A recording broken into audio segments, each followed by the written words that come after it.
Alright guys, so earlier on we spoke about the biography of Robert Koch, and I told you guys that this Robert Koch also has a postulate or a group of laws that are actually were actually developed by him. Okay, so that's what we call the Koch postulates. Okay, so we'll be talking about the Koch postulates.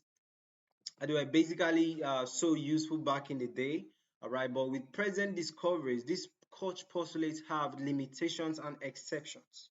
All right, so we'll be talking about the Koch postulates and also their limitations and exceptions. Right, so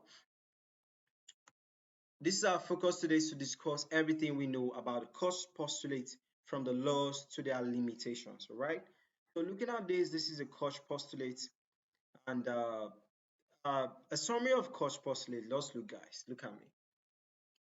A summary of Koch postulates is like, okay, if a microorganism causes a disease condition in this organism, and you actually isolate that microorganism should be able to cause the same disease condition to another microorganism. Do you understand? So this image is a very nice one for summary. So let's go into the lecture before we come back. So Koch postulates a set of principles that guide scientific effort to establish the cause of an infectious disease. They were formulated by by the German physician, that was Robert Koch, in the late 19th century. Now let's delve into these details. All right. So the first postulate is like this: the microorganism that cause the disease must be found in all suffering organisms.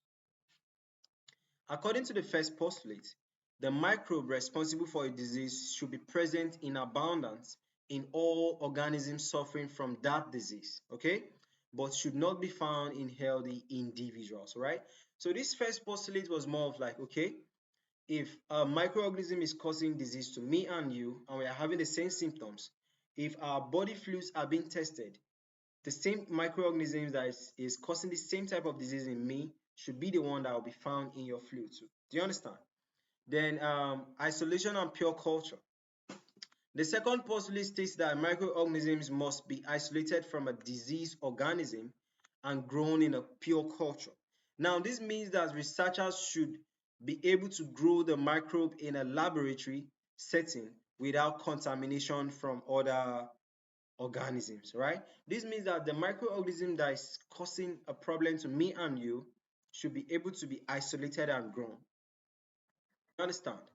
So, induction of the disease, which is basically like the third postulate, we say that the third postulate specifies that the cultured microorganisms uh, should cause the disease when introduced into an healthy organism. All right. So, if I'm with a disease, uh, they fetch my blood, they isolate the microorganisms, and they inject this microorganism into you. It means that the microorganism should cause the same disease to you. Do you understand? So the third postulate specifies that the cultured microorganisms should cause the disease when introduced into an healthy organism. Right? In other words, if you inoculate a healthy individual with the isolated microbes, they should develop the same disease. Okay. So re-isolation and identification. Finally, the fourth postulate.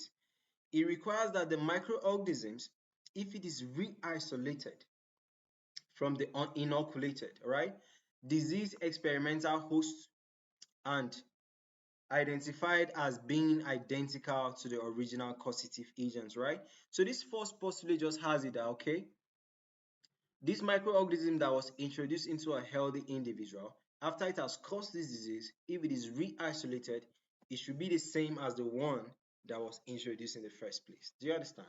So these are the postulates we'll be looking at exceptions. However, there are some important caveats and exceptions from this postulate. We have asymptomatic carriers. Koch later abandoned the universality requirements of the first postulate when he discovered asymptomatic carriers of diseases like what cholera and typhoid fever. So these carriers can harbor the microbes without showing any symptoms. Do you understand? So viruses and culture. The first postulate said that uh, the microorganism must be present. You understand? Must be present in abundance, right? So it could be that the microorganism is present but not in abundance. Do you understand? So asymptomatic carriers is basically like an exception because the microorganism is there but not abundant. Okay? Viruses and pure culture. The second postulate doesn't apply to pathogens incapable of growing in pure culture, right? So it says that the microorganism must be isolated. So when it is isolated and grown, do you understand? So some microorganisms cannot grow in culture, so they cannot be isolated. Do you understand? For examples, viruses are obligate to intracellular parasites and cannot grow alone outside of host cells, right? Viruses cannot survive alone outside of their host. Then it is not exposed in the not all exposed individuals acquire infection, right? An infection that is taking you down, when I'm exposed to it, I might resist it. Do you understand? Because of my immune system level, you get. So the third postulate uses the word should rather than must, okay?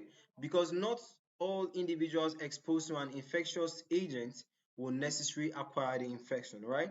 So factors like immunity, genetics, and overall health play a role, okay? Because somebody that has HIV/AIDS, the HIV/AIDS virus is like attacking their T cells, right? So they will have much more disease, right? Even cold and catarrh can become a problem. Then me now, I'm so healthy, all right, I can resist cold and catarrh. Do you understand? So modern concepts and exceptions.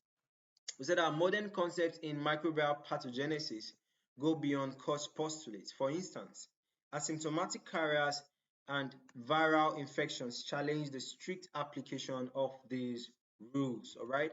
So guys, that's it about Koch postulates and basically talking about the exceptions and limitations of Koch postulates. Okay, so this is just it. A summary to that.